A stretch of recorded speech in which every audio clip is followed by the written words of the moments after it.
Ladies and gentlemen, my name is Marked by Wrestling. Well, my name's not Marked by Wrestling. My name is Steven, but I go by Marked by Wrestling here. For you guys who hopped over from the NXT live stream, thank you for sticking around. We're going to have a lot of fun tonight. I respect everyone's time zone and your schedules, so I'm not going to, do a 20-minute opening interview segment that goes too long and eats into the fun of the show, and just bring on the rest of the coalition.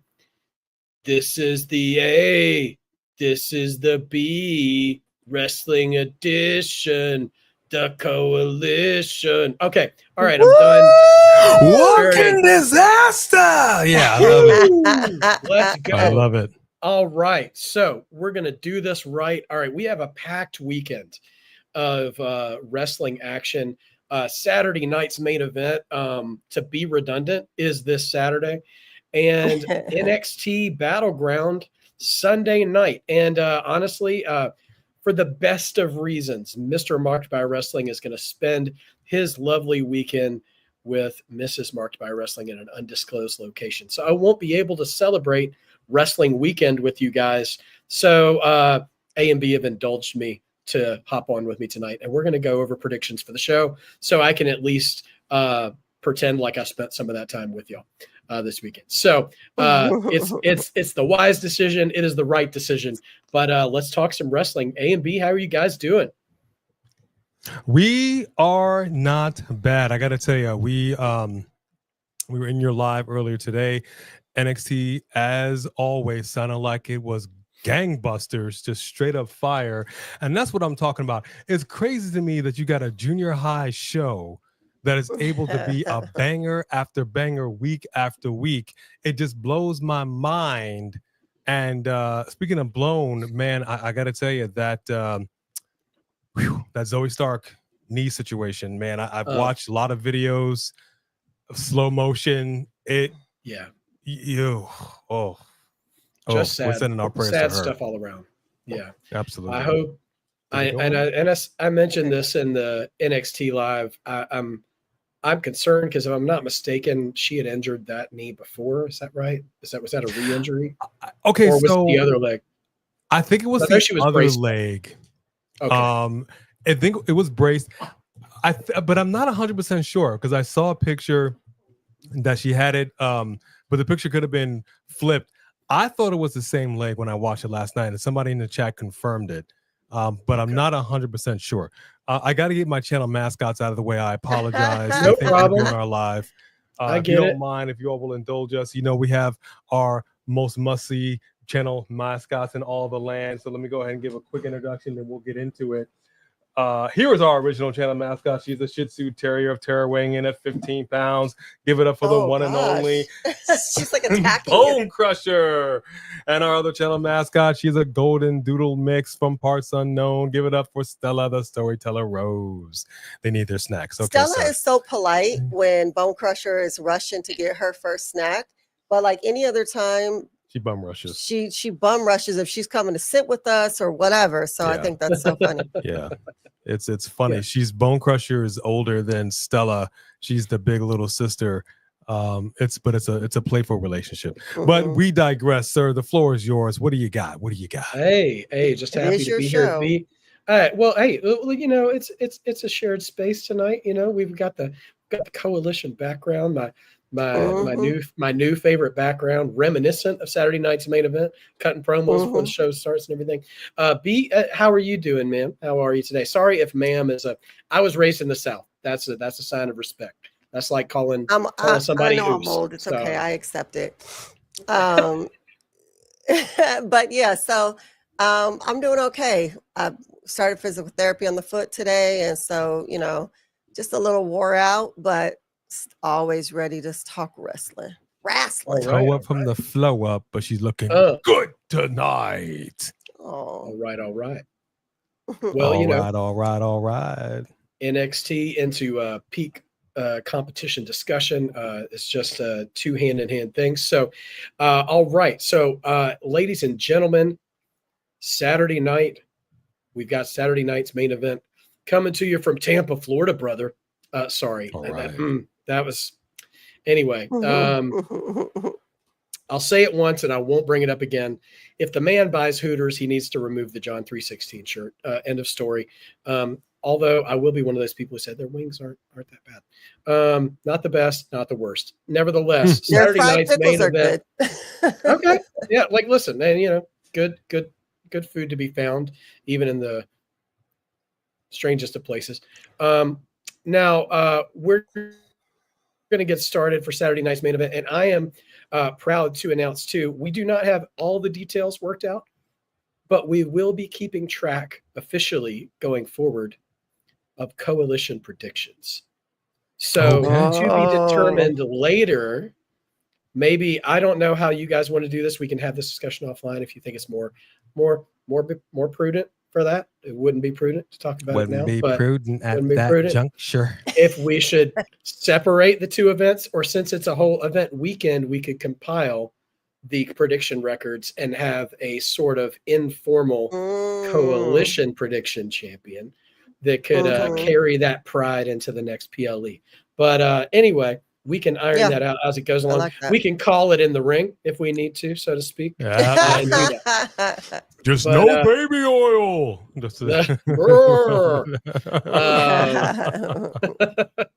Oh my gosh, love it. All right, whatever you say, boss.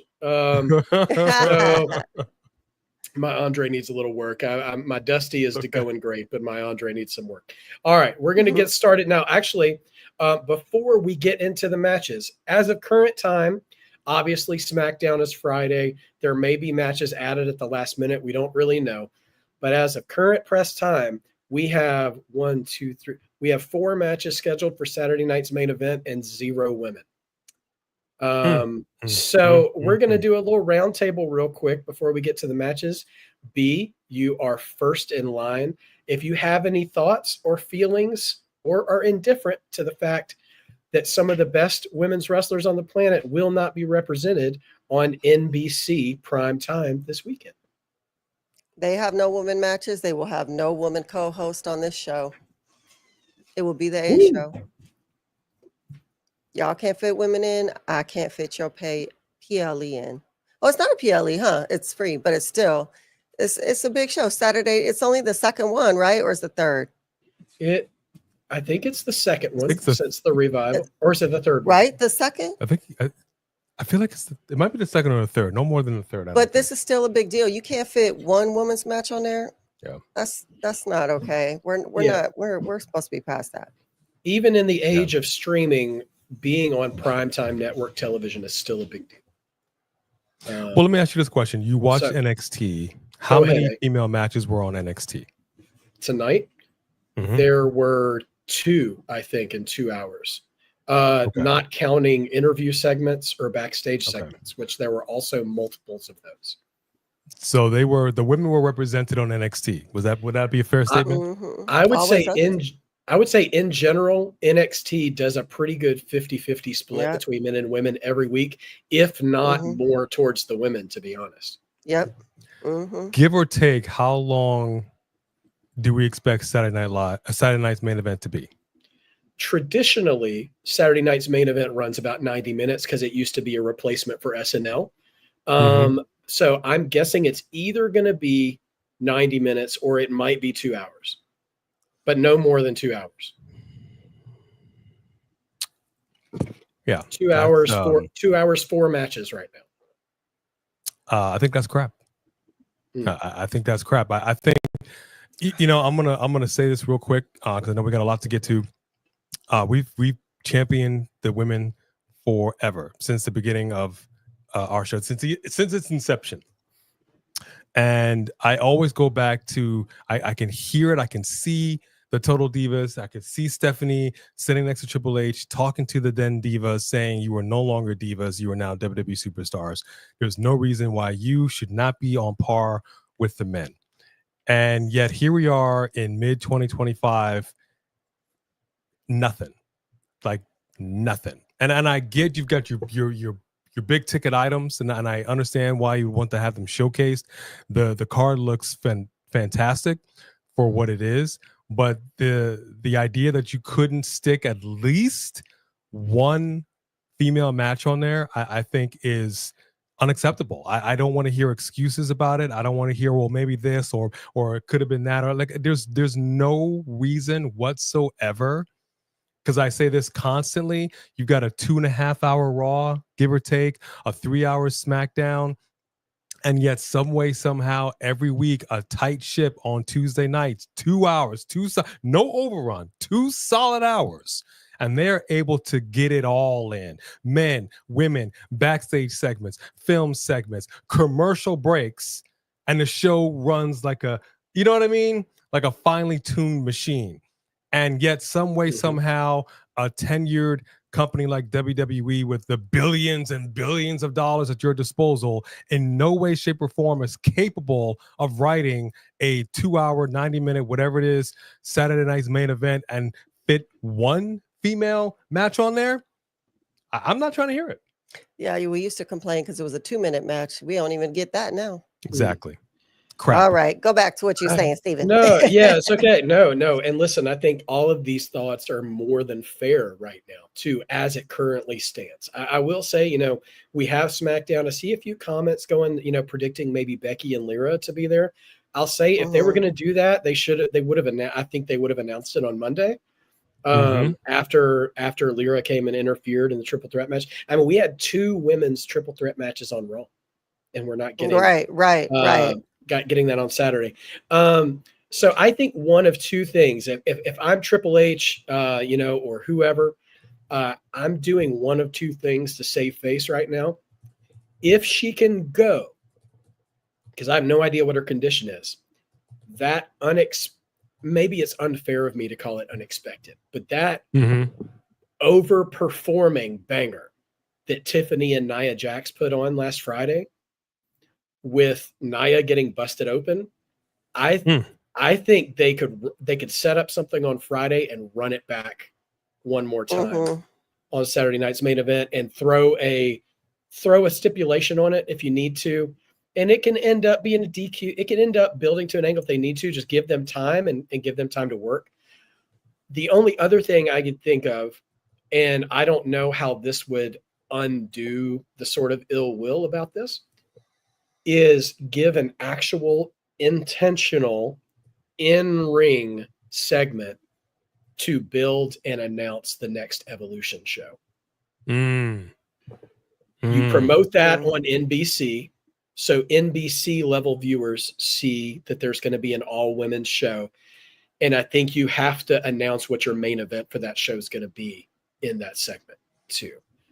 I don't know what it's going to be like. I mean, that at least could be, I think that could save a little bit going forward.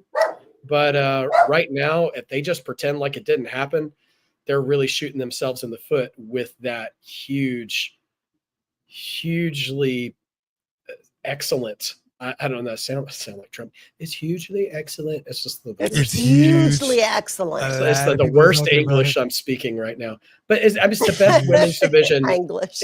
It's the best women's division in wrestling right now. It is. What they've got going on in WWE. And so it's just, there's way too much talent for them not even to have 2 women wrestle each other on that show. And I know they're building to Money in the Bank and stuff, but come on, you can throw something out there. You can make that work. All right. So that's the rant. We're not even in the matches yet, but now it's time to get started. All right. So in no particular order, no particular order, we're starting off. First things first, we're going to the cage, baby. Ooh. The steel cage between Damian Priest, the former El Campeon, versus the, I don't know if they still call him a Scottish psychopath, but Drew McIntyre. I thought it was a underrated WrestleMania match for what ended up being kind of an underwhelming WrestleMania overall. Was a solid WrestleMania match, and they're gonna go at it again in a cage for Saturday night's main event. So, I'm gonna give you first crack at predictions on the cage match. Who do you have? Ooh. Okay, well, I like it. I appreciate that. I want to say real quick, George Lewis said, have Zelina defend her United States Championship at Saturday night's main event, and I'm here for it. I know you are. I'm here for it. I mean, she has put some legitimacy on that belt. She's a good successor to Chelsea Green to hold that belt. And why not, man? I see no reason in the world you couldn't have her and Chelsea Green get it on at Saturday Night's Main Event. Those are two extremely popular women right now. It is not that type of show, sir. And if you wanted to, wow, if you wanted to tease a little without having a clean finish, throw Zelina in there with Julia. She just got here, but she's got a match on Friday too. Actually, both of them are in the triple threat for Money in the Bank on Friday, but she's a champion, man. She should be able to defend.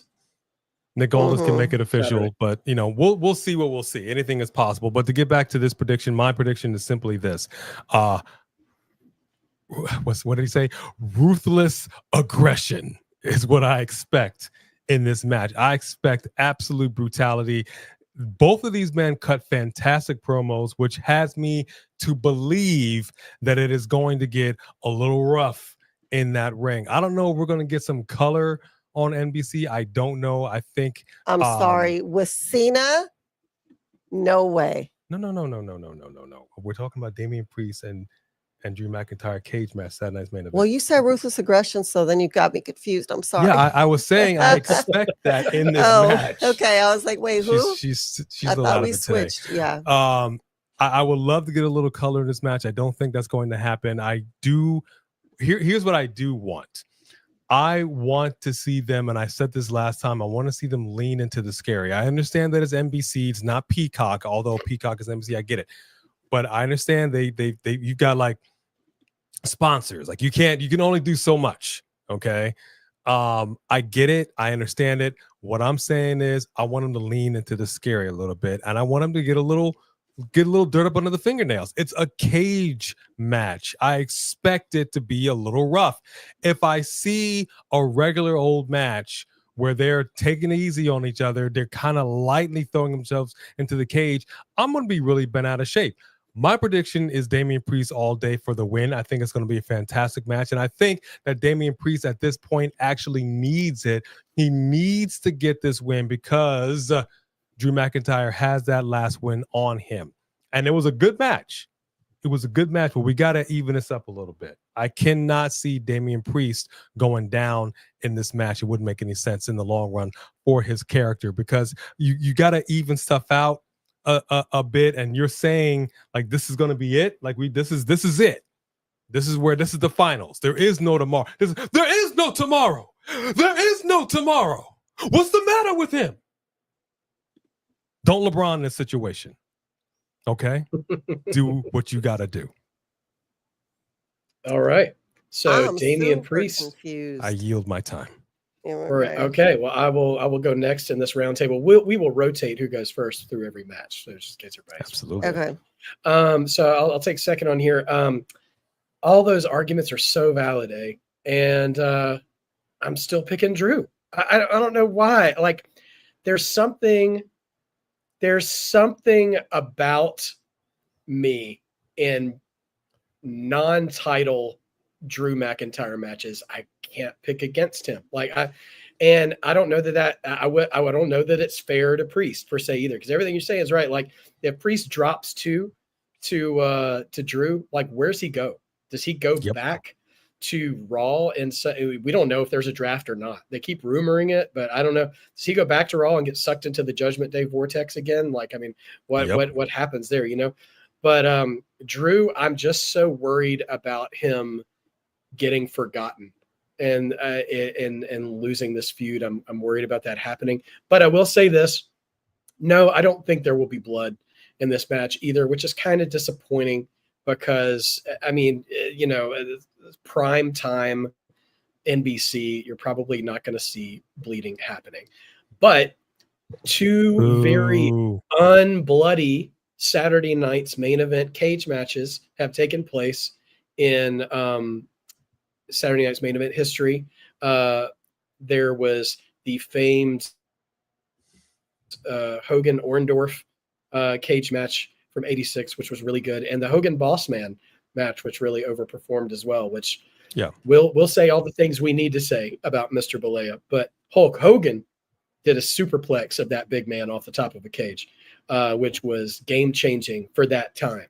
Now, I think one thing I like about Drew and I really like about Priest is they know how to display the brutality when they're not allowed to go Moxley, Yeah.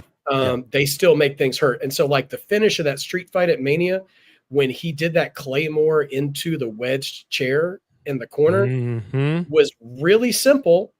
It wasn't extravagant, but that looked nasty in the way that it played out on screen. And so I have faith that they'll make this look like a nasty, painful match. And I will probably, in terms of, how many predictions we get right, I will probably live to regret this pick, but I'm going to go with Drew for this match. Wow. So, all right, B, you are up. I guess I'm just like tripping. Number one, I know that it's NBC, but you don't always plan blood. Sometimes blood just happens.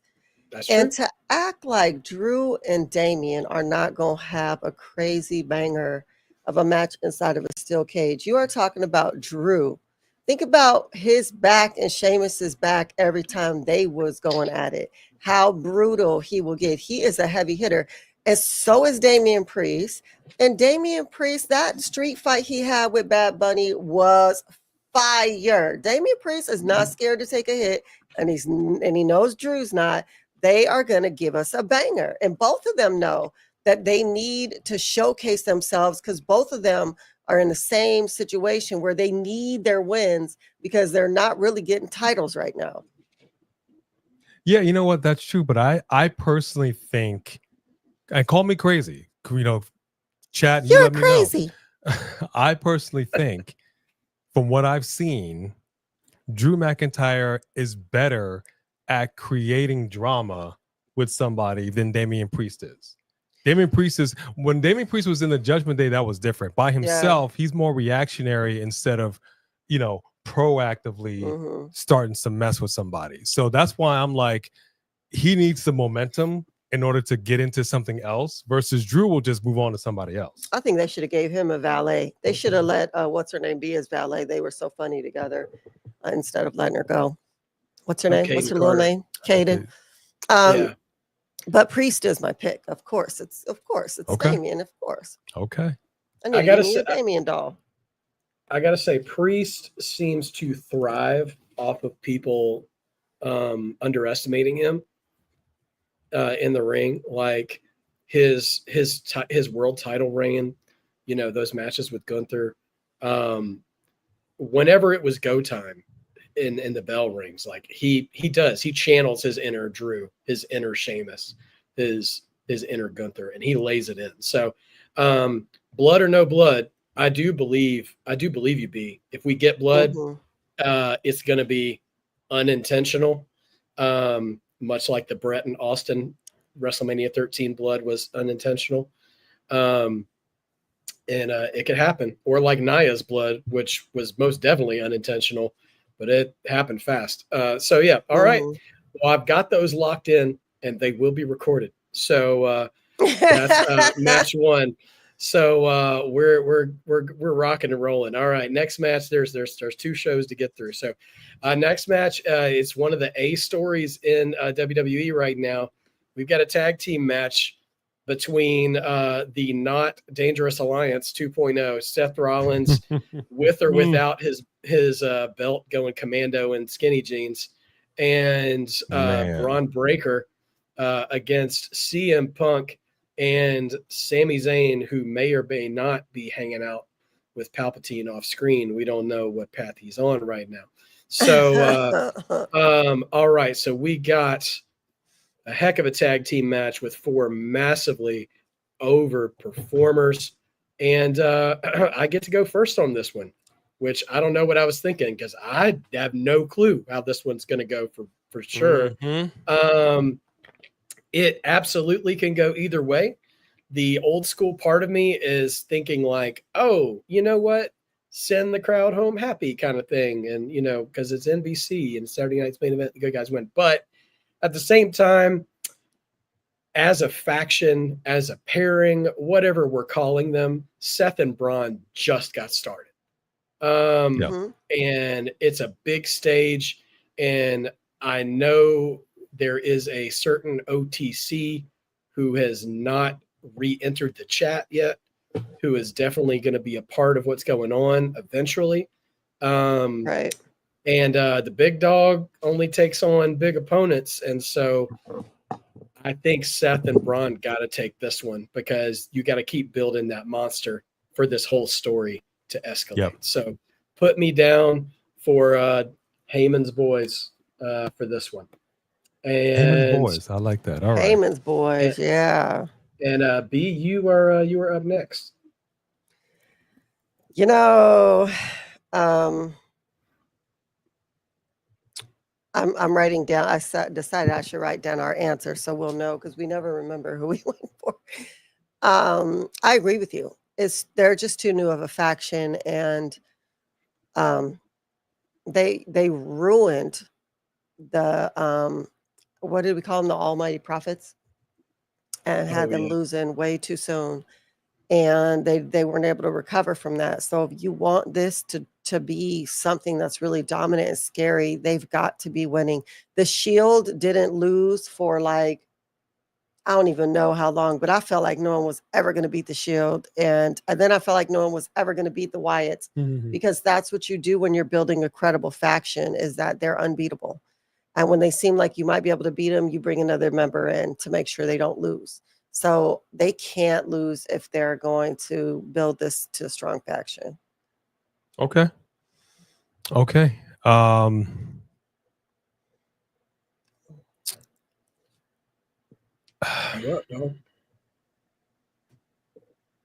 Yeah, you know, I looked at this, and I also was at first like, I don't know. This could go either way, but I'm thinking long-term booking. I'm thinking long-term storytelling. I'm thinking the tribal chief makes his triumphant return and gets things crack-a-lacking, because there are a lot of people involved in this match that stuck their nose all up in the bloodline business, and somebody's got to get their hands laid on. So I know we've seen it before. I think we might see it again. I think the Island of Relevancy might be losing a tribal chief this weekend, booking a flight to Tampa, Florida, baby, because I think the tribal chief is going to interfere in this match, and that will cause, and I hate to say it like this. I hate to say it like this, but I think it's actually going to cause Seth Rollins and Bronze Breaker to win the match. So you agree? I agree. I'm saying you would think that he's going to interfere, helping Sami Zayn and CM Punk, and I think it's going to go a different way. Oh wow! I think the interference is going to cause some craziness and some because we still I still want to see a little bit of that friction between CM Punk and Roman Reigns, having him interfere and seemingly helping Paul Heyman, thus sticking it to CM Punk. That's and the honorary Uce. That's just, that for me makes better television down the road. You know what I mean? So that's what I think is going to happen. Will that actually happen? I'm not 100% sure, but I am positively 99.99% sure that the winners will be Seth Rollins and Bronze Breaker, and that will be his name henceforth, Bronze Breaker. All right. That's hilarious. Well, hey, it's a short flight from Pensacola to Tampa, so There you go. It's just a hop, skip, and a jump for the tribal chief. There you go. A couple of people in the chat have suggested, what if Paul Heyman adds a new body to the group and they debut to help win the match? What do you guys think about that possibility? Ooh. Not necessarily asking for predictions of who, but but that's exactly what's my point, right? At the point where it seems like, okay, they're outnumbered now and they're going to lose, is when you're going to bring in that next surprising member. Now, if it's anything like what you hinted at with, you don't know who Sammy's hanging out with, I don't know if I could recover from that. That's some soap opera level heartbreak that's not Sammy cannot turn on them. I don't see it happening. I know they kind of, I mean, that one time it kind of felt the way they were talking and the way they were like, it was just awkward pauses. You know what I mean? I was all like, Sammy, don't do it. Don't do it, Yeah. Sammy. You know, they were really good with having us believe we were on the edge of our seats. So, no, to kind of clarify, and I Sith see Lords Sophie Dovey are asked the question. unsuspecting. This is not him intentionally wanting to help Seth and Breaker. This is just him getting involved because we've seen it before. And your involvement, you may have good intentions, but it goes left. I think that's what's going to happen. Right, it's but don't you intentions. think if he gets involved that maybe like Steven is saying that, you know, maybe their next member will pop up? Well, yeah, I mean, it's possible. It is possible if they are in fact planning on adding to the faction. My only thing about that at this juncture is sort of like the Timu bloodline, where you have Solo, you have JC, you've got Fatu, and you've got no Tongans. If the Tongans were here, would we have a JC? You know, like it's heavy on one side, and it's sort of like the Wyatts. Like you need a little balance. It can't always be a 6-on-2 situation. You know what I mean? Mhm. I Well, they're about to remove Solo from that faction. yeah, it's possible. I don't know. That's my only concern with adding more people constantly to these things and them feuding with other people. It's like, does the other side have enough? Like, do y'all got some friends that you can? You know what I mean? Yeah. I don't know. And I mean, you know, and to compare, you know, we talked about, you know, go check out on my channel. We talked about, you know, sort of fantasy booking this faction a while back, and you know who we'd like to see join. You know, when the Dangerous Alliance was formed, they just dropped them all at once. Like, we're a group of 5 or 6 guys plus Medusa, and this is everybody right here and now. They didn't space them out, you know. And so it could just be this sort of 2-man power trip. It might be. I think there is a thread there for Roman not actually wanting to help Punk or Sammy, but just wants to go in and get his lick back. And he doesn't care if they win the match or not. Like, he just wants to go get his shot, like Abe was saying. And that may help, it may not help, and he's indifferent to that. I do think if there is any additional interference from anybody, and if it involves Roman, then I think Roman's the only interference that happens. I think Roman's return, and it should be this way, is only going to be about Roman returning. Like, he's not going to be upstaged or sharing that moment with anybody else.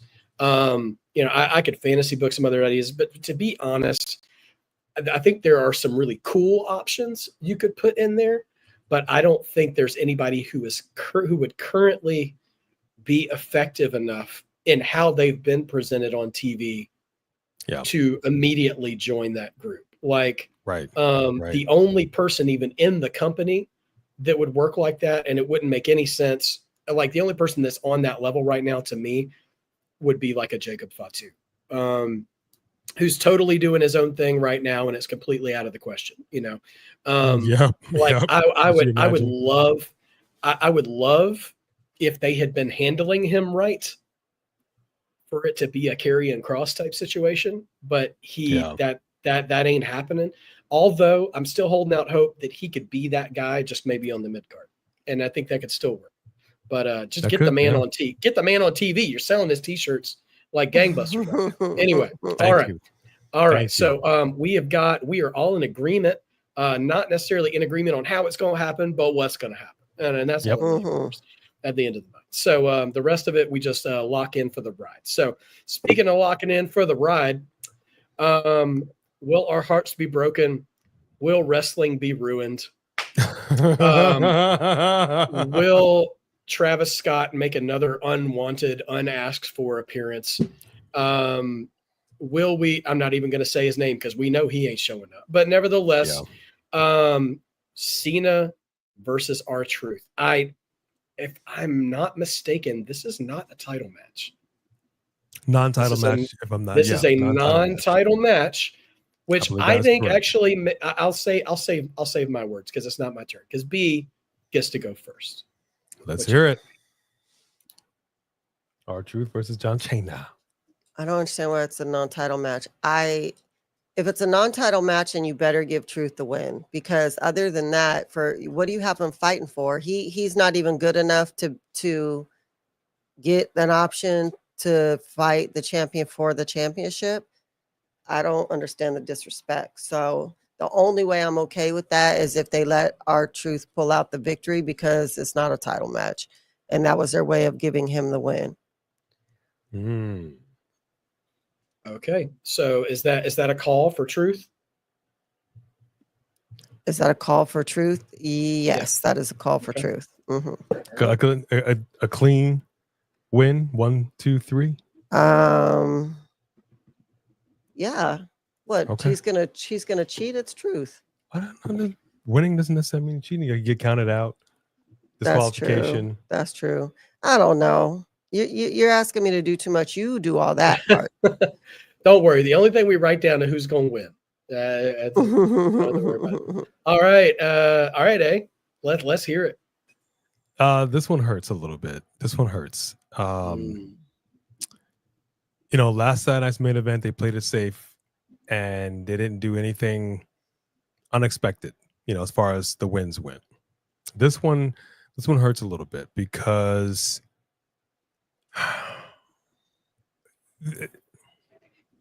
I'm not sure what the end game here is to have R-Truth involved with John Cena right now. Having him backstage, doing what he's doing backstage and everything, that's one thing, and that's kind of expected of him. Even coming out at the press conference afterwards, that was another thing, but kind of what I expected. And then it gets dropped.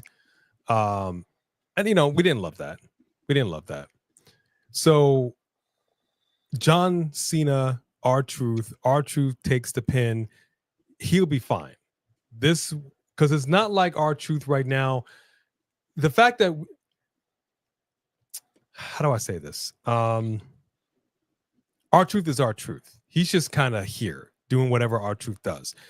Right now, nobody really is looking at R-Truth like, okay, you're in contention, you're doing matches, you're about to be number one contender for this title or that title. Like, it's just not happening. We're not looking at R-Truth in that way.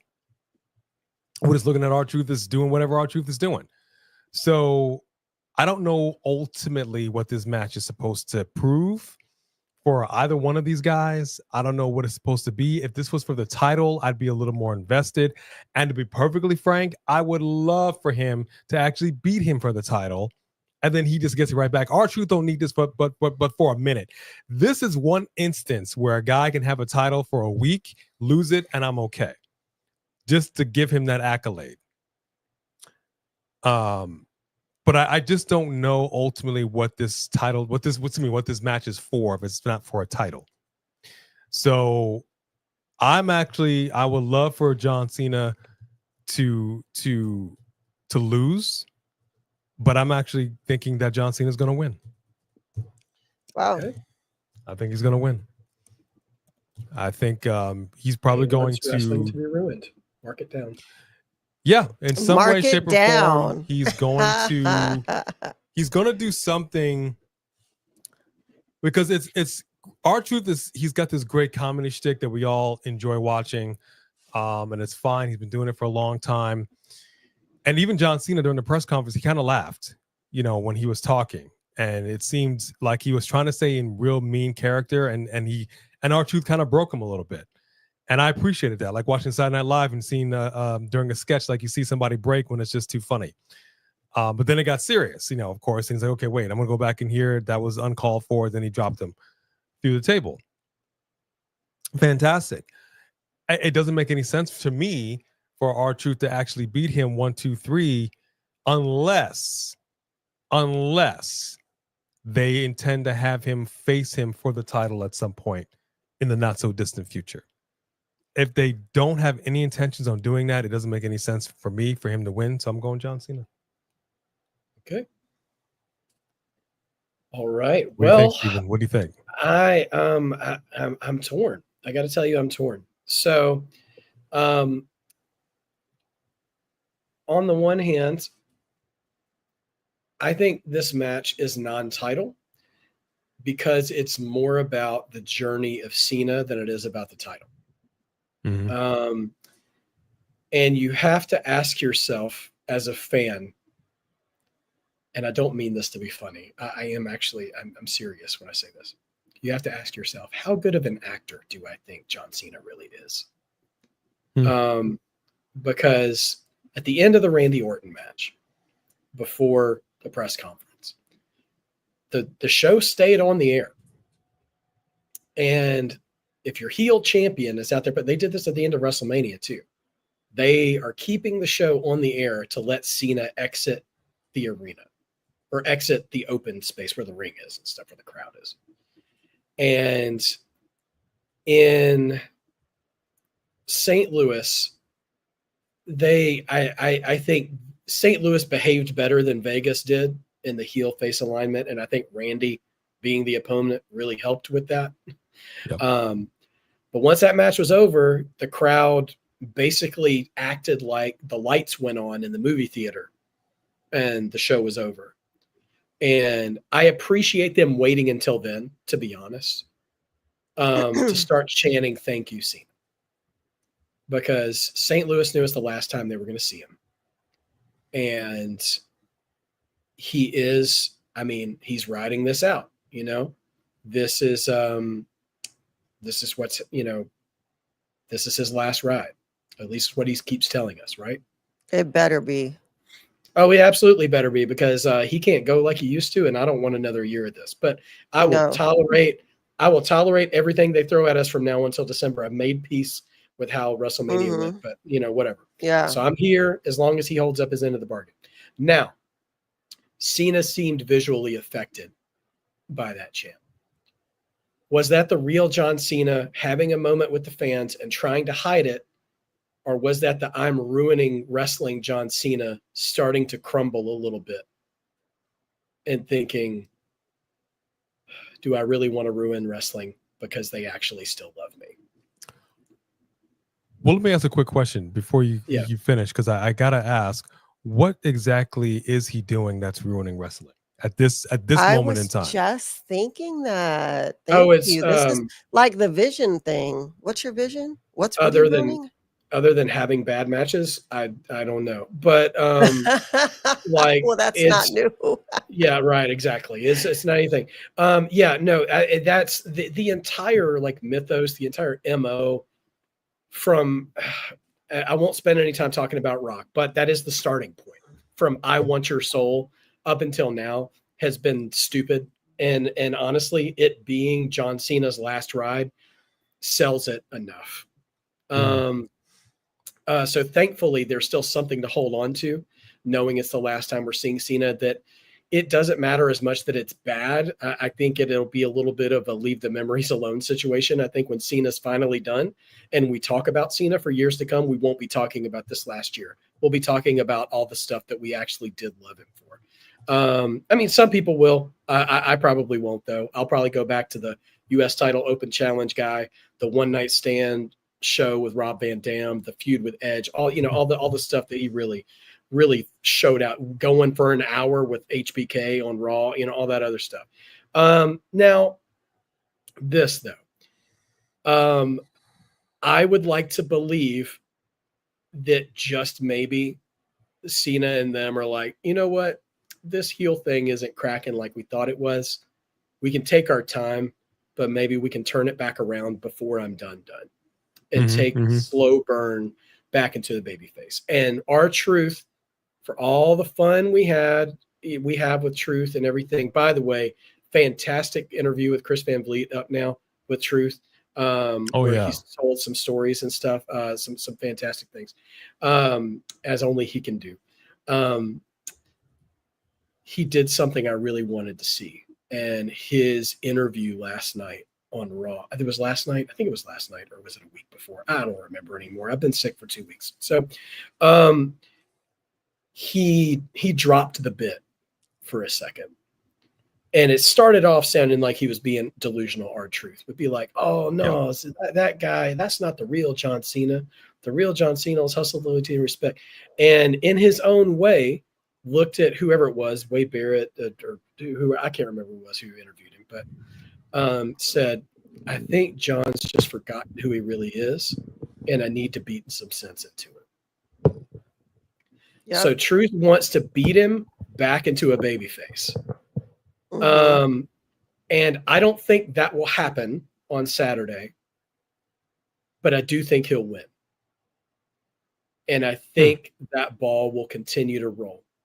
Now, how I think it might happen, it depends on what we get on Friday. Again, I don't know what's going to happen on Friday, but again, Saturday night's main event, NBC, it's the big, I call it the appetizer plate. It's the sampler platter. Okay. Saturday night's main event is a sampler platter for the general public for WWE. That match is a perfect opportunity for Cody Rhodes to return. Yeah. Cody can come back, cost Cena that match, and he can be lingering in the background being like, when you least expect it. Yeah, I was brought up by Randy Orton. So when you least expect it, I'm coming out of that corner and I'm taking that belt back. Yeah. I'm not booking that whole I'm not booking that whole story, but involving Cody would be a good way to justify to everyone that Truth could beat Cena. I mean, for the long-term fans, we all know Truth can actually go. He's not just absolutely. Yeah, he's a better wrestler than Cena all day. To be fair, this is the nicest thing I'm going to say about AEW. If this was happening in AEW, Truth would probably beat him clean. Because Tony Khan would respect that about Truth, and I respect that about Tony Khan. But I think if you're telling the story, I think Cody may or may not get involved, but I think Truth finds a way, and that ball starts to roll. I don't know if it takes us all the way to December, but I think Cena leaves those Reebok pumps in the ring as a babyface. So I'm going Truth. Since it being non-title is what really reinforces it to me. If it was a title match, it would have been just like Backlash to me. I'm like, it'll be entertaining, but we know Cena's walking out with the belt. So I think this is their opportunity to actually fix the R-Truth thing and let R-Truth win. And then he goes to see if what he did fixed John Cena. John Cena acts like it did, and then sucker punches him and beats the living hell out of him until R-Truth is like taken off within a stretcher. And that would solidify him. If he really wants to be a heel, that would solidify him as a true heel, but we would give R-Truth the victory. Yeah. And I think that would be the really, really good way to play it. That would throw everybody off. And that would solidify him as a heel, because what that little movie did to him was whatever, Okay, you got to jot it down. I like that. All right, we are locked in. Locked in. A is all right. We've got 2 matches so far where one of us stands alone. So B, you're gonna have to have your no, I'm just kidding. You don't have to you do that. But all right. So according to what I've been reading today, allegedly this is confirmed as the main event for Saturday night's main event. And why wouldn't it be the main event without main event Jey Uso, World Heavyweight Champion, defending against YouTuber and universally hated Logan Paul? World title is on the line. Yep. World title is on the line, and Gunther is waiting in the wings for the winner. It's the night after Money in the Bank, I believe, correct? So, A, you are first up, my brother. Oh, with your prediction. Well, I'm gonna tell you right now, we saw Logan Paul one more again knock out the World Heavyweight Champion with the women's right. This is what, the 4th time? I'm gonna have to keep talking. I'm just gonna mute because I'm about to laugh myself into a coffin. I mean, that's just what it is, dude. It's just another blonde with a woman's right. No, it's just I gotta. it's just that picturing Logan Paul coming out in the woman's In that sailor dress? outfit now and the little strut. Oh But my wait, I gosh, can make that merch though. Sure with the you can. Yeah, little we got one Pokemon of our chain daughters around his make Yeah, neck. that polka dot merch. chain, the whole Oh thing. my gosh. You Oh, I'm dead. can I'm have dead. the hat, the whole 9 yards, man. The gloves, Yeah, you can do the yeah. whole thing See that? You're nasty. You're nasty. with the frills and everything. Oh. All right, Yeah, man. You man. have the So floor. got to mute myself. Continue. Had to give myself the high. I'm like, okay. So here's the situation.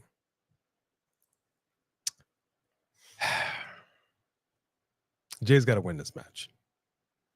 I don't think there's any conceivable way that any of us sitting here today think that Logan Paul is actually going to become the next world heavyweight champion at Saturday night's main event. If Jay Uso, let me tell you something, man. With the momentum that Jay Uso has going on right now, as hot as he is, if they have him get knocked out week after week after week, after strong showings, and he actually marches in the Saturday night's main event, has a decent match, but then loses to that same man that's knocked him out 4 times in a row, I am done with the WWE. There is no way. If Miss McMahon was in charge, I would say, okay, you know what? Yeah, he would do him dirty like that. He's got a history. There's precedent. There's no way they're going to have him do dirty like that. No friggin' way. I think it'll be a good match. I am absolutely thinking that the ring general is going to get involved in this in some way, shape, or form. He stepped to everybody that's involved in this match. I don't know if he's going to get involved to the point where it'll affect the match, but I think Jay Uso, this is a big test for him to have somebody. Steven, you said this. Logan Paul is a very good rehearsed performer, and if he's got this thing down, he's gonna show up and he's gonna show out. He's gonna do what he does, and he's gonna have a good match in this ring. Jay Uso and his momentum as champion.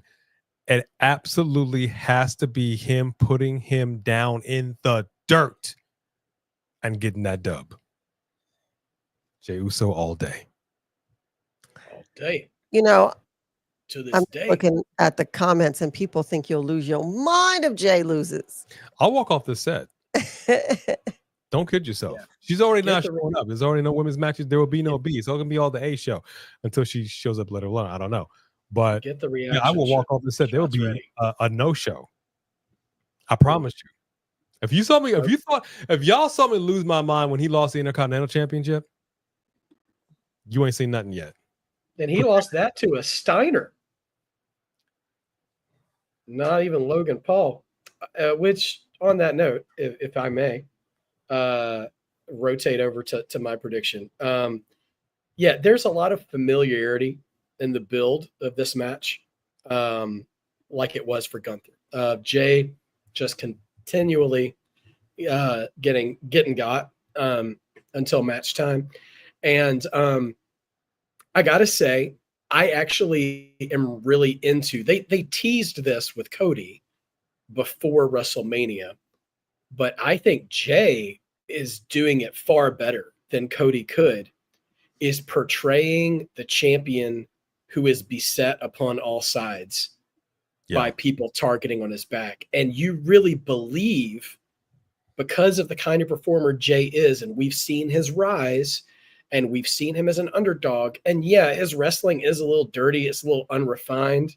That makes it more believable of him as an underdog. You believe more every time he's matching up with somebody of, is this going to be the time when they take the belt off Jay?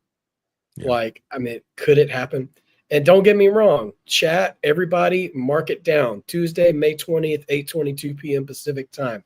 Marked by Wrestling says, before it's all over with, Logan Paul will be a world champion in WWE.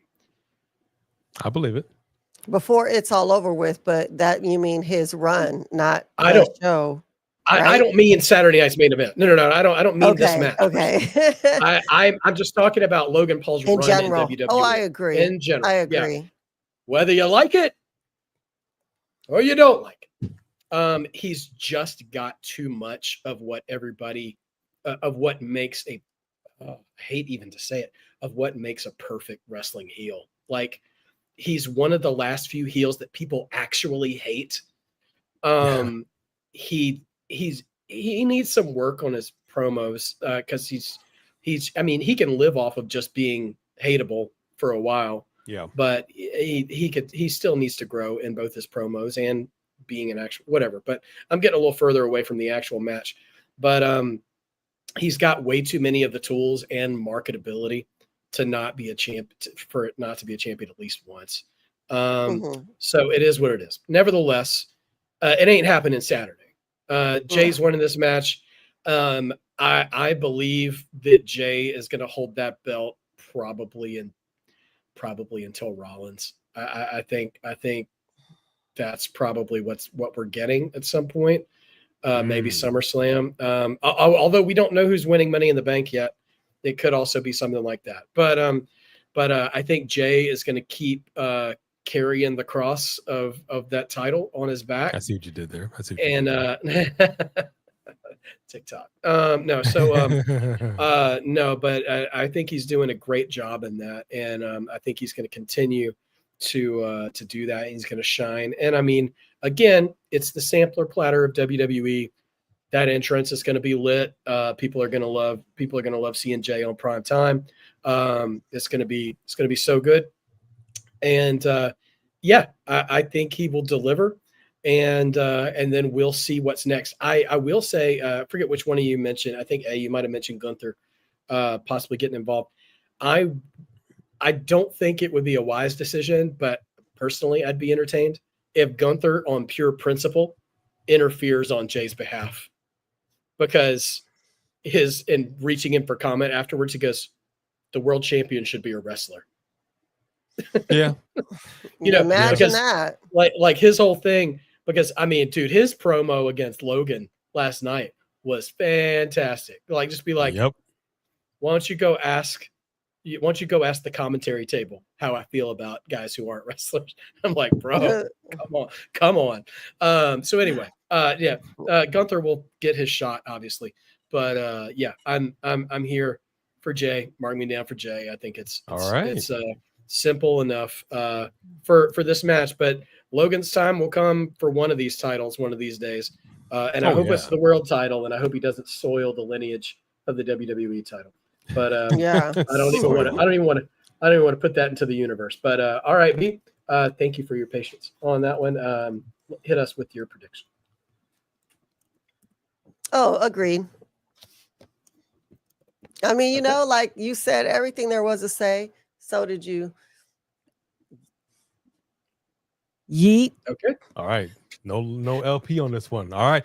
As a matter of fact, it feels like a perfect night to wear if Logan wins, we riot. Yes, unfortunately, Gear. they're sweaters though, and it's hot out here. I'm still gonna do it. I'll sweat for my man Jay Uso.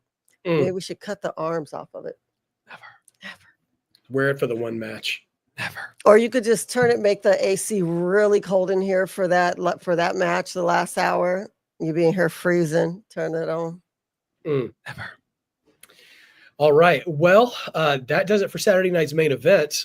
So we are at the technical halfway point, and we're moving on to NXT Battleground, which will be Sunday, the next night. Also on Peacock. 2 matches have been so there's more. There's 6 matches in total for Battleground. 2 of them added tonight on NXT's broadcast. So we're gonna make our way through these. Just added tonight is a 6-man tag, which I gotta admit, not sure why this wasn't just added for next week's show and is getting the Battleground treatment. But hey, man, I love me some Hank and Tank, so I'm not going to complain too much.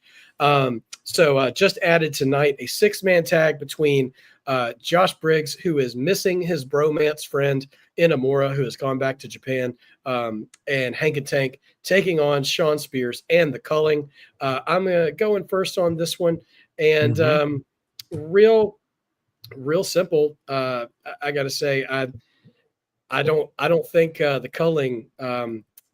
I'm speaking out of my way out of my league when it comes to coolness or hipness here, but I don't think the Culling's got that juice. I don't think they got that momentum. I don't think they got what it takes. Hank and Tank are rolling, and if you guys didn't see tonight, Briggs cut a promo that was really surprisingly endearing. Of like, Inamura, I miss you. Like, I hope you come back soon, dude. And while you're gone, I'm going to make you proud. And like, I was like, dude, I'm getting emotional here. Like, you really missed that dude. And they were really starting to get traction when Inamura just kind of left TV. I don't know if this deal was actually up or whatever, but I'm like, okay, Briggs, you're showing off. So you're flexing a little bit of mic talent here. So anyway, give me Briggs and Hank and Tank. Even if Briggs wasn't involved, Hank and Tank alone going to make me pick them because those guys are tag team wildfire right now. So, yeah, give me them. B, you are up next. You know what? I actually agree with you. I agree that Hank and Tank will take the victory. I think this is. I hear y'all, and I understand y'all, but I gotta disagree with y'all, homeboys. Okay. All right. Here's right. what I'm basically saying. I don't disagree with what you're saying there, Steven. But I'm team Spears on this. I'm team Sean Spears on this. I think the momentum shift really needs to get into their camp. I like them. I like having Izzy Dame on the team. I want to see Izzy Dame get involved in this match in such a way that she's gonna help her boys to catch that dub. You know, I think the opposing team can take the L. Izzy was a X factor tonight. She caused she helped Spears get the win over Briggs. So that is what it is. All right. Well, we've got that listed here, and also added tonight a North American title match. Champion Sol Ruka against the inaugural original OG Women's North American Champion, who defeated Zarya tonight due to miscommunication between Zaruka. Sol Ruka versus Kalani Jordan for the NXT Women's North American title. B, you are first. I'm going to go with Sol. Really? Yeah. Maybe just because her finisher is just the most impressive thing ever. But, you know, I think she's a little more interesting than Kalani. Okay, interesting. All right, A. I'm sorry, B. Was there any more you wanted to add? No, that was it. Short and sweet to the point. All right. And what did you say happened when you said there was some miscommunication tonight? So yeah, it was a lot of, it was just some partner miscommunication. Basically, they've been doing this spot for the past couple of weeks where Sol is catching someone like off the apron. She actually caught Kalani 2 weeks ago, and Zarya's like, "What are you doing, girl? Like, why are you helping her?" And then this week she actually caught Zarya, and they're all like, "Oh, thank you, whatever, you know." And then Kalani took advantage. Sol tried to get her lick back, and in doing so, created a distraction inadvertently for the ref. And then Zarya ends up hitting Sol.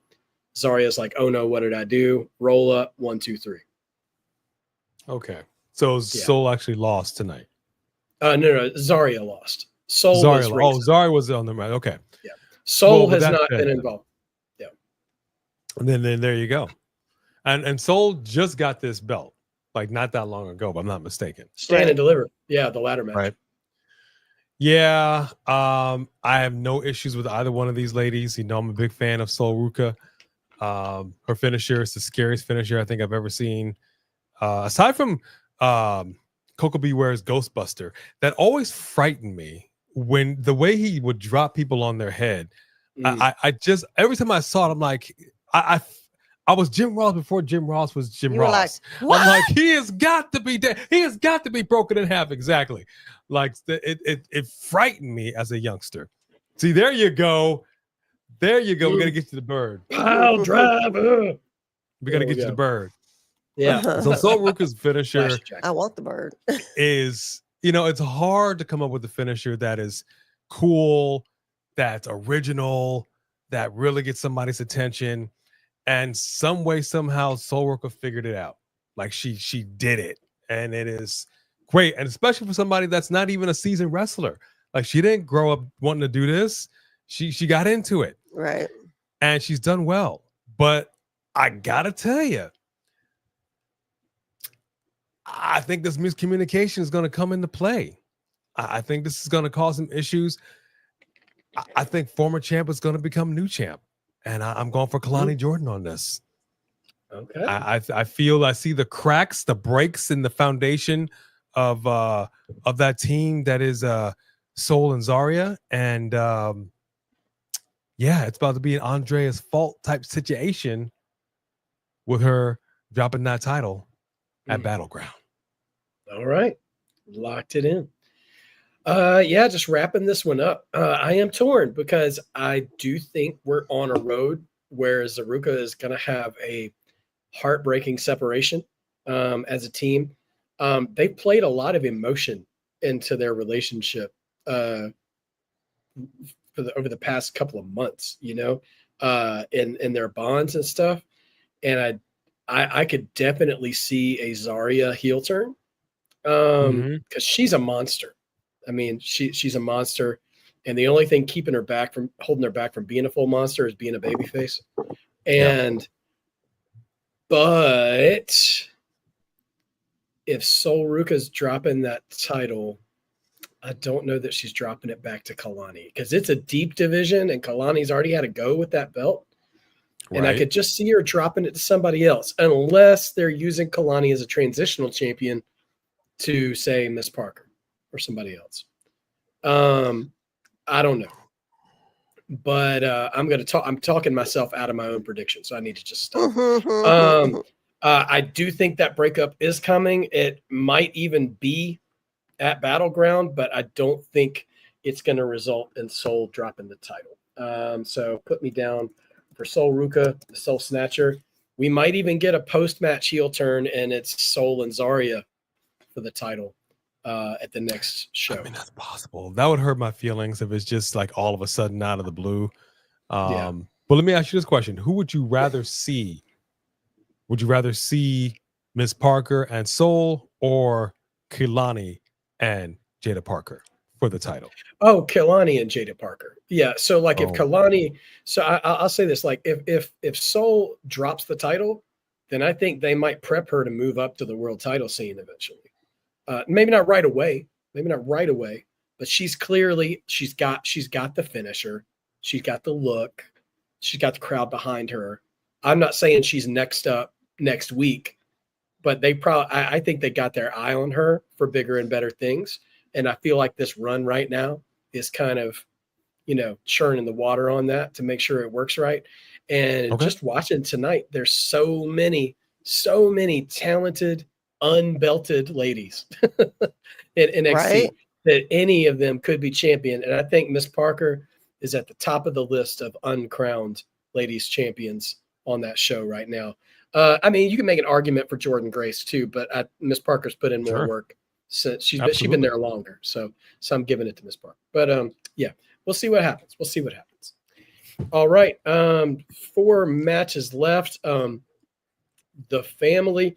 There's definitely going to be some furniture moving up in this match. The family explodes. Tony D'Angelo versus Stax Lorenzo, who may or may not have murdered Luca in the desert and hunted down Rizzo in witness protection. It is the strangest cinematic Sopranos thing going on NXT with the 8th year senior that is Tony D'Angelo in NXT one-on-one. Oh, I'm going first. I don't see how you even have this feud in a heel turn that is supposed to be of the magnitude. I'm not totally sold that it's of the magnitude they want it to be, but I don't see how you don't go with Stacks in this situation with all the buildup they did for the heel turn to not have him win at least the first match. I was honestly really surprised that this isn't a gimmick match, given how much they've gone after each other. So yeah, I'm going Stacks. Probably easiest, maybe not the easiest pick of the night for me, but maybe second easiest pick of the night for me. B, you're next. And even though I see where you're coming from, We're so respectful here at the coalition. The issue is that they did try to make the turn and they're trying to push Stacks. And what did you just say? It's not catching like they hoped it would. So maybe Stacks is not the breakout star and you need to continue to back Tony because Tony is the veteran. And are you really going to keep Tony on here forever? What are you doing with Tony? So seriously, you've got Tony, he's losing, he's looking bad because of Stacks, and then Stacks beats him. Where does that leave Tony? That means to me that you're not invested in him anymore. And I don't want to believe that. So I'm going to go ahead and go with the OG, the Don. Okay. And let it be said that if our Don, the Mod Father, was in this match, I'd be picking him all the way. I'm not. Sure, I don't have an anti-Don. Appreciate that. Yeah, I don't have an anti-Don agenda. I just want everybody to know that. All right, A, what you got? How you doing? How you doing? You know, go ahead and get the gabagool. All right, let's get a big plate of gabagool over here.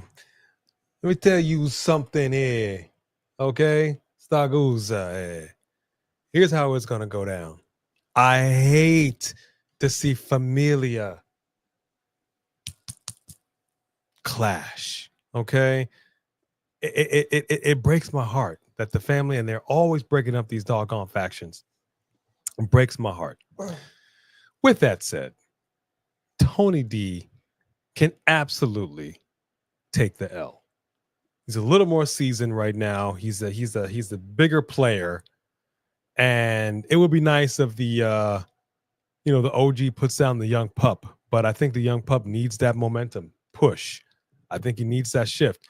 I think he needs a Ridge Holland-esque resurgence, if you will, if we are to take him serious as a solo player, as to not be a part of this thing like he's his own man. If he really wants to be Anakin and do his own thing and break away from the Jedi Council, cool. Then you gotta do some big things, man, and that involves killing some younglings. I said what I said. Okay, it's gonna be what it's gonna be. They're gonna get there and Rizzo's dead. I'm just saying, if you gotta whack somebody, take her off the show. She joins the YS6. She gets called up. Right. you gotta, because we said we saw Sinners, and you saw Smoke when he pulled up for. I don't want to give it away for anybody that didn't see it, but it was that one scene when they were like messing with his truck and he had to pop a couple of caps. He's like, I can't let these fools, like, you're not going to come over here with Smoke and Stack and think we're just going to let you get away with this fool. I'm not going to say the words, but you know what I'm saying, right? So you got to let them know we the Smoke and Stack twins. You just got to let them know. So yeah, man, if you want to bark up a storm, it's sort of like Solo. You want to bark up a storm, man. You want to be Froggy, then you got to leap. Okay, and I hope this is not going to be a situation where punks jump up to get beat down. You got to beat down Tony D in order to be the man. So my money's on Stacks. So you don't think Tony D has a future, like going on to the main roster? No, I do. I think what typically has happened is it's like what we see traditionally in wrestling when you have somebody who's about to have their last match and they do the honorable thing and they lose. And then, of course, the crowd is like still cheering, and then you do your last pose, whatever, which I can't stand anymore. Like, just go out on top, okay? Just go out on top. You don't always need to do it. So he could lose, and then he can still move on. Because if you win, it's weirder if you just show up on the main roster all of a sudden. For me, they've been way too extra on TV for this to be a one-match feud. in my opinion. Yeah. Yeah. But I would pay money to see a Stax Tony juke joint vampire match. That would be great. Bring in Elijah from TNA, play a little blues guitar, summon the ancestors. Had a zombie match and people did not appreciate it. No. Yeah, it was terrible. I was just wanting to make a sinner's joke. But also mark it down. That might be the first time in recorded history someone said somebody needed to be like Ridge Holland. So first time for everything. That's cold. That is cold. So we go. It's cold. The temperature's dropping. No, he gets done a few resurgences of them, but whatever they're doing, they're not going all the way. Yeah, they're just doing these little, like the same thing they did with the dude who breaks everyone's fingers. What's his name? Butch. But you had Butch in every show. I don't know what you were doing. He was showing up on Mondays, Tuesdays, Fridays. He was showing up Saturday morning cartoons. Collision. Yeah. And then at the end of the day, you didn't do anything with him. Yeah. He just did the tour. Yep. Somebody else did that recently too. I can't remember, but I was like, they didn't giving this person the Pete Dunne treatment. Like, what's going on? All right. Well, that does it for the family. All right, we getting into title. It's title time now. We got 3 title matches in a row to go at it, and this one's going to be fun. A highly entertaining closing segment to NXT tonight. The TNA title is on the line.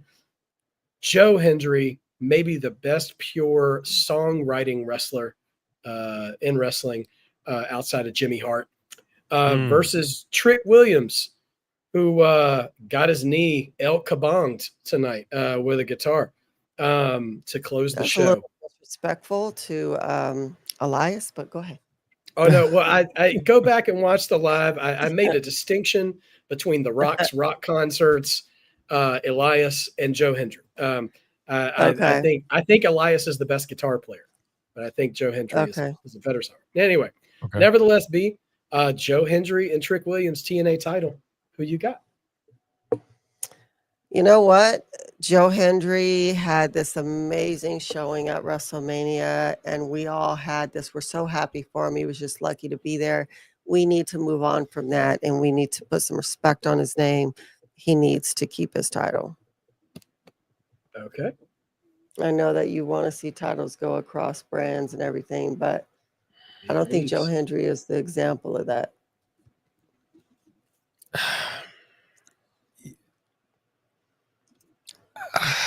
You okay? You sound like Peter Griffin just hit his I knee. love some Trick Williams. We got a picture with him right there, but yeah, that's exactly what I sound like. This is tough, man. This is tough. I'm constantly going to say until they freaking do it, you got to lean into the scary. They played it safe, and it's fine. It's like the last PLE that we went into, right? We didn't think there was going to be anything earth-shattering, groundbreaking in that PLE, so that means that you got to have some good matches, and we got some good matches, and we're like, okay, it's great going into something with moderately low expectations and having those expectations exceeded. We went into WrestleMania with high expectations, and that was a mistake. I don't even think they were that high, and yet they still couldn't reach them.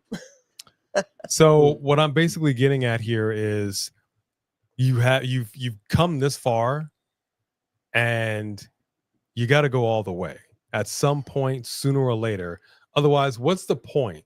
Honestly, legitimately, aside from having a great match, what is the point of having a cross-branded situation, a PLE, without any belts going someplace else? Seriously, I'm not. If you're never going to do it, then my full interest in the match is not going to be there, because you got a part of that match.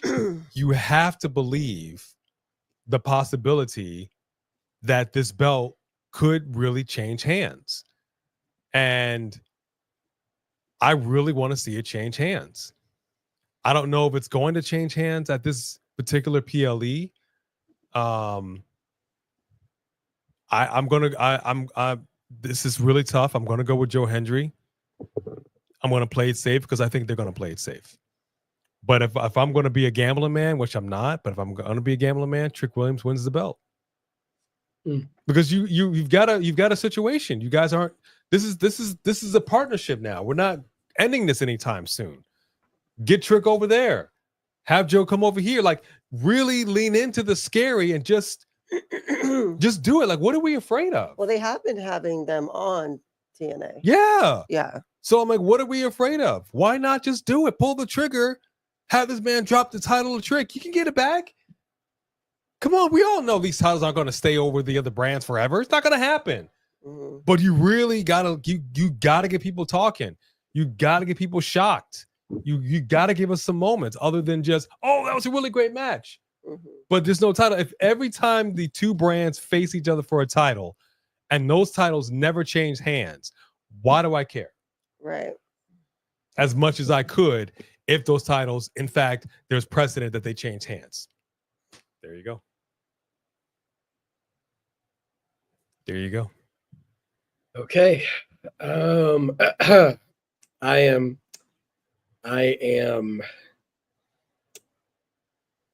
torn because yes, there are also things. There's things I think could happen and things that I want to happen. And to make matters, sorry, I wouldn't say that I'm cheating. I'm not cheating. I'm just doing a Wow, are little. you sure? I'm just doing a little research, and I will share it with the class. First of all, the show closed tonight, the go home show, with Joe Hendry having the upper hand. There's always the reverse psychology, in wrestling of the guy who has the upper hand is not going to win. Yeah. But obviously, this partnership being what it is, I mean, it's such a gamble. Especially knowing that although they did put the TNA champion on WrestleMania, Randy made quick work of him too, which I didn't think was a bad thing, but it makes it a little harder to believe that TNA would also play ball and giving their world title to an NXT guy. Right. But the next TNA pay-per-view is Money in the Bank weekend. So it's not far away. Gotcha. So in the words of Michael Keaton in 1989, you want to get nuts? Come on. Let's get nuts. Let's get nuts.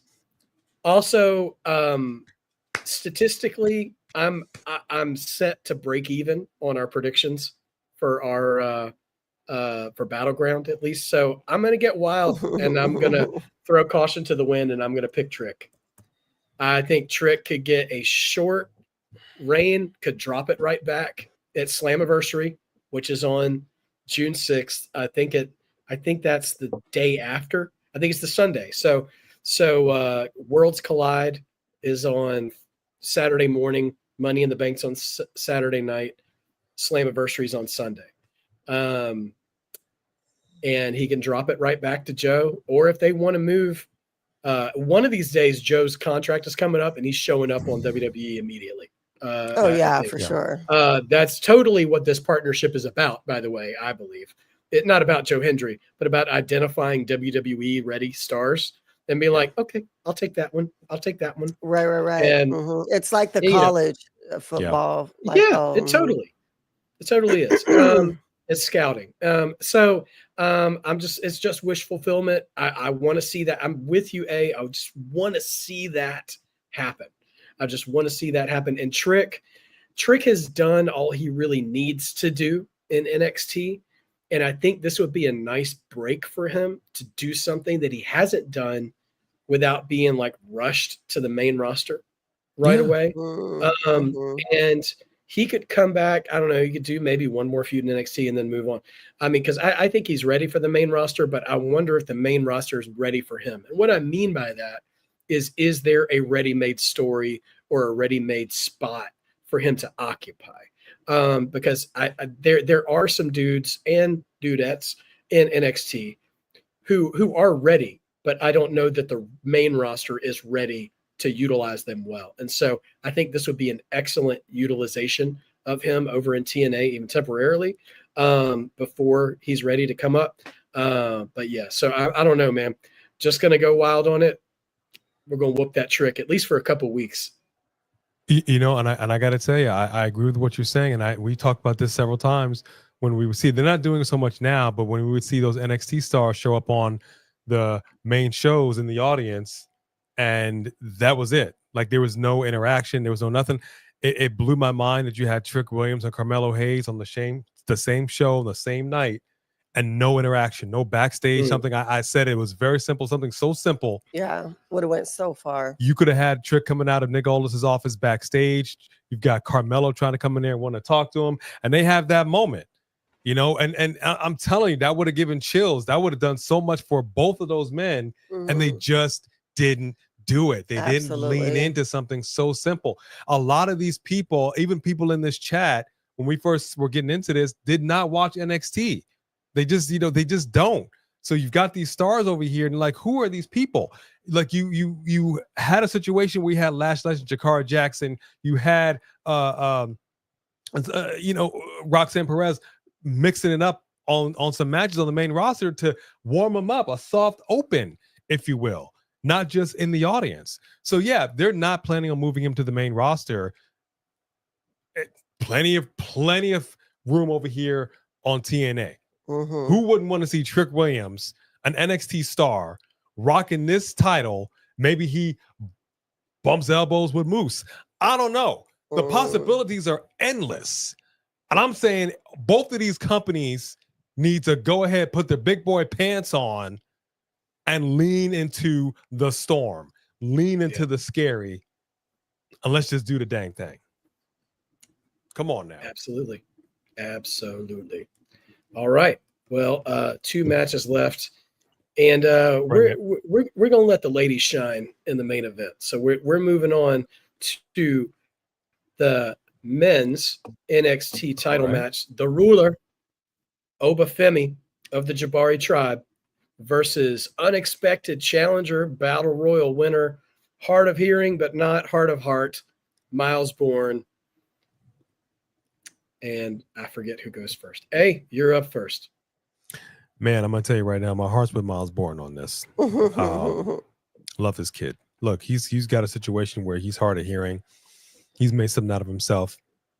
People are giving no catch quarter crew in any kind of respect. You've got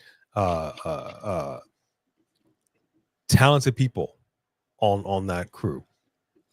Brent Sinclair has Brent Sinclair has proven herself as somebody who will interject to make sure that the Heritage Cup stays home. Like, you know what I mean?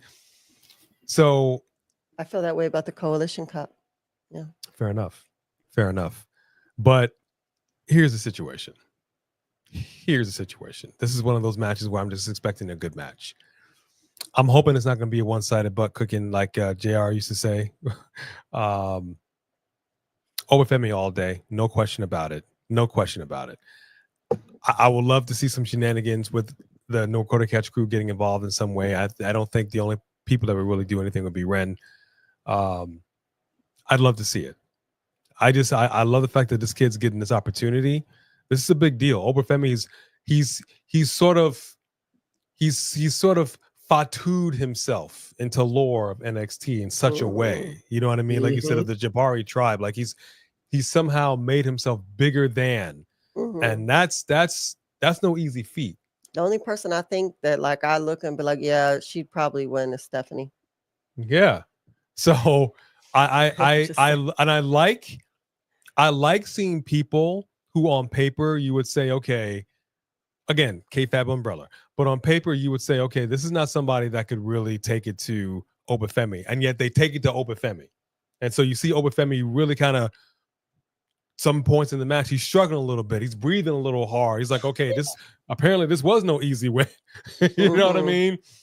And I'm hoping that we get that in this match, if nothing else. So that's my prediction for this match. Okay. I agree with you. Oh, sorry. Did you say I was next? You didn't, huh? I'm sorry. No, it's okay. I You skipped. can go ahead and go because I'll put the I'm happy to put the final touch on this match. Anyway, go ahead. Well, because I didn't really have anything different to say. My heart is also with Miles after that, of course. But do I think he's going to take it from Oba? No, but I hope it's a really good showing for him. Yeah. Yeah. So I'm going to agree. I think Oba wins this match, but I just want to highlight a couple of things because I feel like this match could sneak through the show without getting the proper respect it's going to ultimately end up deserving. They had a face-to-face confrontation tonight, and Oba cut. If there was a checklist of what you needed to do to cut an effective promo as a champion toward your challenger, Oba got an A+ tonight. Oh, I can't wait to watch Came it. I out can't wait to watch it. rocking that Versace rock shirt, still on now. doing his strut, had the title belt, the confidence of 1,000 men, staring on now. across from an underdog. And he gave so much respect to Miles Bourne. He was like, Miles, you're a good man. Mm-hmm. I'm proud of you for what you've done. Go, and I'm not going to do it justice. Go back and watch it anyway for all the things I say. He put him over with the calmness and calculatedness of a 90s babyface Jake the Snake. Didn't have to raise his voice. Knew he was speaking with authority. Said, "You're a good guy, but I need to tell you something. This is NXT. This is not a Disney movie. Good guys, good things don't always happen to good guys. Beautiful. Your dream was winning that battle royal. Your dream was beating Ethan Page. And on Sunday, your dream is going to die." And I'm like, that was the coldest bar I've heard in a while. Totally respected Miles Bourne, but also leveled with him. You are not the champion and you will not be the champion. That is what champions got to do. That's all you got to do to sell a match. Make sure your opponent looks worthy of being in the ring with you, but not worthy of beating you. And there is a difference. And so it was a solid segment, and Miles fired back at him too in his own way, and deserved that he totally cemented that he deserved to be standing across from him. And so before I forget, Pretty Richie summed up without even knowing that I feel this way, summed up in a comment earlier I'm putting on the screen. The near falls in this match are going to be insane. Yeah. I think they are going to let Miles Bourne himself to the nth degree. And I think we are going to see some like 2023, early 2024 Roman Reigns 2.99 kickouts in this match. And I can't wait for that, because after the match, this is a perfect picture of like late 80s Ric Flair. Flair doesn't have to lose the title to elevate the guy. And it would break our brains for Oba to get beat by Miles Bourne in the edition of Miles Bourne that we're seeing before us right now. He's great. We love him, but nah, man, he's not beating the ruler. And that's okay. But I think this will bring him up. I think about the first time Sting faced Ric Flair at Clash of the Champions. He gave it all, came up short. Everybody was talking about Sting from then on and never stopped until a year ago. And I don't know if that's all in the cards for Miles Bourne. That's up to him. But dude can go. And I think Oba is going to make him look like $1 million as much as he can, and still come out on top. So we're all in agreement on that. And I am excited to see what the future holds for both of those men in that match, even though we all feel pretty confident in the outcome, which only leaves one more match. One more match. The likely main event, La Primera, Stephanie Vaquer. Somewhere in the world tonight, Booker T is yelling it rhythmically, very loud, versus Big Mama Pump, Jordan Grace, for the NXT Women's Championship. I apparently get to go first on this one. I was not prepared for how massively over Stephanie Vaquera would be. I was shocked that they called her up for that night after WrestleMania moment, and then double shocked at how much the crowd was already into her. I knew they would be. Like, she's gonna be. She's a star of stars, no matter what. Absolutely. You know. So now it's starting to bring all of her high-profile title matches into question for me, because they pulled up Julia. They snatched her up real fast, like she was a kid acting up in church. And could they do that to La Primera? I don't know. And if they do, I'll be happy for Jordan to win, because in my 2025 predictions video, which I'm like 0 for 3 at this point, I only got 2 left. And one of them is Bobby Lashley getting a singles title in AEW, which Tony Khan don't know what he's doing. So, like, my only one I'm hanging on to is Jordan Grace winning gold before the end of this year. So I feel like that's a given. But I can't not pick Stephanie. So, I mean, her time is going to come, and it's probably going to come sooner rather than later. But yeah, I think it's still her time. And I won't say that I've been underwhelmed by the build of this. It's been very respectful, very competitive, very Bret Hart-like, and like, you're a good wrestler and I'm a good wrestler and I'm better. And like, and I don't mean to undermine it, but I feel like if Stephanie's legit going to get called up and put somebody over, like they're going to put some, as you say, some tapatio on that feud before she leaves, you know. And this is very, very traditional. So I think Stephanie takes this one. May not be the end of their feud, but I think Stephanie takes this one. That's my call. And B, you are up next. Oh, I totally agree with you. I'm trying to picture who's going to actually get me to think they're going to beat Stephanie, first of all. And then second of all, I do think, like you're saying, that they'll want to build up Jordan Grace when they bring up Stephanie.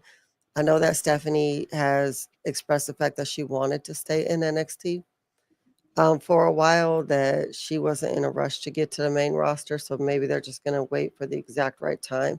They always want more eyes on NXT, and she definitely is doing that. And so I do agree with you that, like, you know, the same way that Raquel and Rhea Ripley had that massive fight, like I think it was a street fight right before Rhea was brought up. And I think it would be the same kind of like crazy fight for her, you know, before she's brought up as well.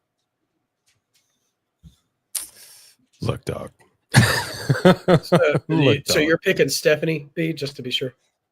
Yes. Sorry. Yes. Okay. No, it's okay. I think you said that at the beginning. I just want to make sure I had that written down. All right, A. Stephanie. Bring us home. Booker T gets a title shot with Stephanie Vaquera. Booker T don't want to catch that work. Yes, he do. He don't want to catch that work. Yeah.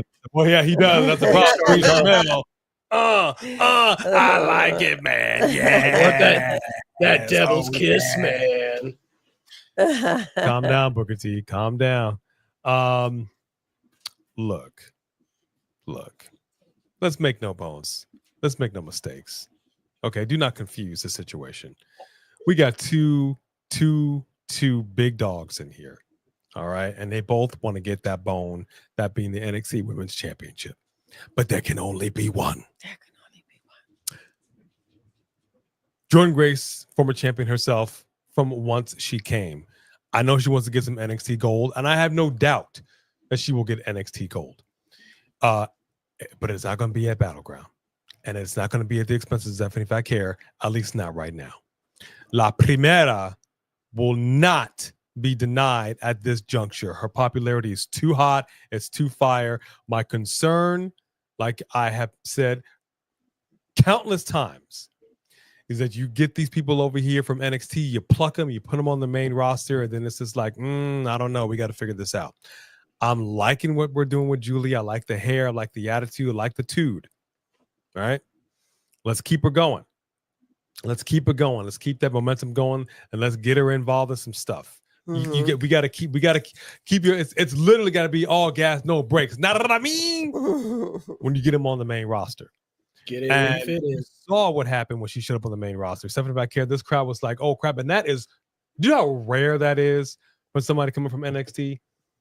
I Okay, think the only other pop I saw like that from NXT was Big Cass and what is the name? Enzo. Enzo Amore. Amore. And you can't teach that. I mean, there was a pretty big pop for them.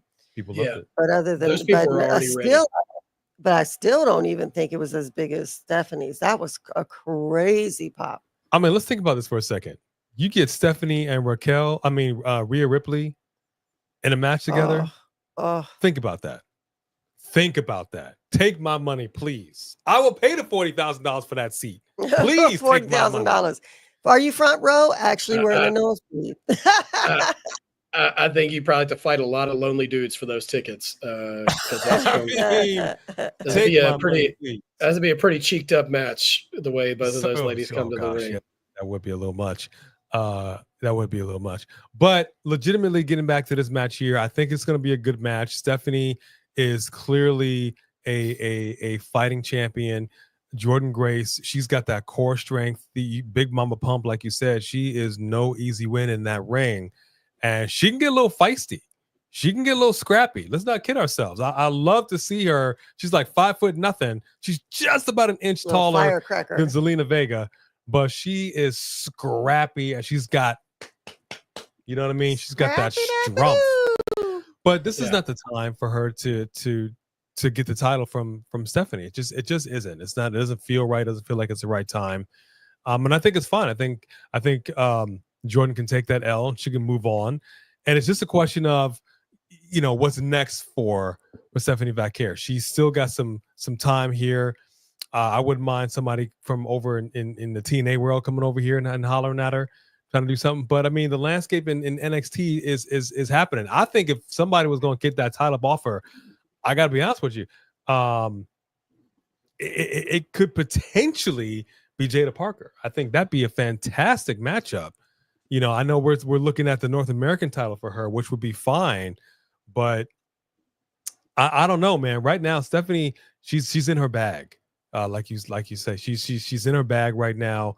She's in a groove, and it's not going to be stopped by Jordan Grace. I'll tell you that right now. Not right now. Okay. Well, ladies and gentlemen, that concludes our prediction show. At least the picks we're making. A few stats, if you don't mind, if you'll indulge me before we say goodnight. Thank you, first of all, everybody, for sticking around, particularly with me through two different lives tonight. But thank you, A&B, for taking the time post NXT to hop on. Thank you, especially East Coasters, for staying up for this. Yes, for sure. Really appreciate it. For real. Couple of fun facts. So we predicted 10 matches tonight, and 4 matches we all agreed upon. Wow. We all picked Jey Uso. We all picked Seth and Braun. We all picked Oba, and we all picked Stephanie. Now, we differed on all the other matches, but in some of those matches, in all of those matches, one of us stands alone. So I just want to go point that out real quick. I'm the only one who picked Drew for the cage match. A is the only one who's picking Cena for the truth match. And A is the only one who's picking the Culling for the 6-man. A is the only one who's picking Kalani for that match. B is the only one picking Tony for the family. And I'm the only one picking Trick Williams. So A is our biggest deviator, the deviant that he is. The deviant that he is. And so he's going to go big or go home this weekend with those picks, man. You're going to win by a landslide, or you're going to be Ross Perot. Hey, man, we'll talk about it. We'll talk about it. So, yeah, it's all good. It's all good. Thank you guys again so much. Please don't forget to like the video on your way out. I need every little help I can get. And thank you for Yes. joining the coalition. We hope to continue this sort of thing as PLEs continue. We'll work that as everything comes along. A and B, I'd like to give you the floor before we say goodnight to everybody for anything you want to say and share. Thank you very much. I appreciate that. Good, sir. Well, I will tell you right now, we are not even 100% sure that we actually will be going live for Saturday night's main event. We have to discuss that. There is an extenuating circumstance that has occurred, and so we are now in discussion with regards to how that might look. It could just be the A show. I don't think she's going to be there in protest of no women's matches. We'll see. We are discussing that, but for sure, we will be live for Friday Night SmackDown. We also know that AEW's got a PPV on Sunday, and we're discussing going live for that as well. Also, jeez. Okay, yeah, granted, we're not doing 0 hour. It's like a 6-7 hour pay-per-view. Yeah, man. Like, dang. And like, do we get to have breaks where we could get up and It's our walk job. away? You wanted this. 6 hours. And we are here now. Okay? We are here now. Y'all heard that? I should be getting commission on top. You know, we'll it's talk not about like that. you finna be there on Saturday, big dog. You're going to get your break. Come on in. The water's fine. Anyway, catch us this weekend. I will miss you guys this weekend, but depending on what the holiday gives us on Monday, maybe I'll see you, maybe not, but definitely we'll be back same mark time, same mark channel for Tuesday NXT. And I plan on at least coming back on at some point and dropping my thoughts on the show once I get to play catch up over the weekend as well. Yeah, we try to work that into commercial breaks, but our chat's been hopping lately, which I'm so happy to have. So I may just have to go be an actual YouTuber and actually make some videos around here to talk about my thoughts. So we'll do that. I'll tell you right now, we've done it on vacation where we were at Catalina or whatever, and we just like hurry up and gave our reaction really quick, and you know, it could work. 10 minutes video. Hey, it could be what it is. We might figure that thing out. But nevertheless, I will give you my thoughts sooner or later, and I'll definitely see you guys next week. Thank you guys so much for all that y'all do, and the coalition. We'll see you next time. Coalition. That's how it ends it. I love it. Good night, y'all.